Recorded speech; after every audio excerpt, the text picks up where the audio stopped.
எபேசியர் 2:8 சொல்கிறது, கிருபையினாலே விசுவாசத்தைக் கொண்டு இரட்சிக்கப்பட்டீர்கள். இது உங்களால் உண்டானதல்ல, இது தேவனுடைய ஈவு. வீடும் ஆஸ்தியும் பிதாக்கள் வைக்கும் சுதந்திரம்.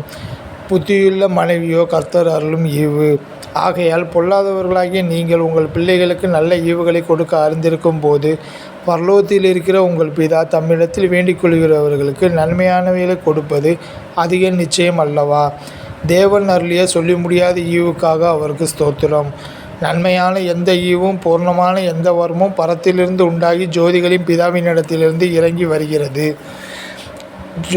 அவரிடத்தில் யாதொரு மாறுதலும் யாதொரு வேற்றுமை நிழலும் இல்லை.